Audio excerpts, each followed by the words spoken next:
இன்றைக்கி லஞ்சுக்கு வந்து ஒயிட் ரைஸு பப்படு ரசம் தான் வைக்க போகிறேன். ரசம் வந்து ரெகுலராக வைக்கிற மாதிரி இல்லாமல் கொஞ்சம் டிஃப்ரெண்ட்டாக இன்றைக்கி வந்து வைக்கிறேன். அது ரொம்ப சூப்பராக டேஸ்ட்டாகவே இருந்துச்சு. ஸோ அதுக்கு வந்து ஒரு முழு பூண்டு எடுத்துக்கினேன். அது வந்து நல்லா ஒரு கம்பியில் குத்திட்டு நல்லா வந்து நெருப்பில் வந்து சுட்டு எடுத்துக்கலாம். இது வெந்துச்சுன்னு பார்க்குறதுக்கோசரம் வந்து லைட்டாக வந்து நம்ம அந்த பூண்டு வந்து நசுக்கி பார்த்தாக்கா வந்து நல்லா வெந்துட்டு இருக்கும்.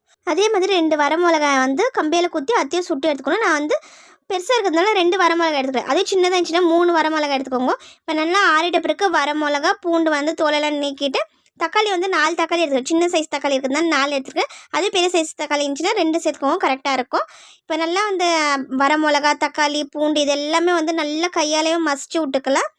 இல்லைன்னா வந்து உங்களுக்கு தேவைப்பட்டுச்சுன்னா வந்து அம்மியில் வந்து நல்லா அரைச்சிக்கலாம். நான் கையாலவே நல்லா மசிச்சுட்டு புளிப்புக்கோசரம் வந்து கொஞ்சமாக வந்து புளி எடுத்துருக்கிறேன். சின்ன நெல்லிக்காய் சைஸ் புளியை வந்து தண்ணியில் ஊற வச்சுருக்கேன். இப்போ மிக்ஸி ஜாரில் வந்து 1/2 டேபிள் ஸ்பூன் மெழுகு 1/2 டேபிள் ஸ்பூன் சீரகம் சேர்த்து நல்லா பவுட்ரு பண்ணிக்கலாம். கரைச்சி வச்சுக்கிற பவுடர் வந்து தக்காளி பேஸ்ட் கூட சேர்த்து அது கூட வந்து புளி கரைசலை வந்து நல்லா கரைச்சிட்டு தேவையான உப்பு சேர்த்து நல்லா தண்ணி போட்டு நல்லா மிக்ஸ் பண்ணி எடுத்து வச்சுக்கலாம். அதுக்குள்ளே வந்து தேக்ஷில் வந்து கொஞ்சமாக எண்ணெய் சேர்த்துட்டு கடுகு சேர்த்துட்டு அது கூட கறிவேப்பிலை சேர்த்து நல்லா வெடிக்க விட்டுக்கலாம். இது கூட வந்து கொஞ்சமாக பெருங்காயத்தூள் வந்து அந்த புளி தண்ணி கூடயே வந்து நல்லா மிக்ஸ் பண்ணி எடுத்துக்கினேன். கடுகு நல்லா வெடிச்சோடனே கரைச்சி வச்சுக்கிற தக்காளி புளி ரசத்தை வந்து சேர்த்துட்டு மூடி போட்டு கொதிக்க விடலாம். நல்லா கொச்ச பிறகு ஸ்டவ் ஆஃப் பண்ணாக்கா வந்து சூப்பரான தக்காளி ரசம் ரெடி ஆயிடுச்சு. இந்த வீடியோ உங்களுக்கு பிடிச்சி லைக் பண்ணுங்கள், சேனல் சப்ஸ்கிரைப் பண்ணுங்க. பாய்.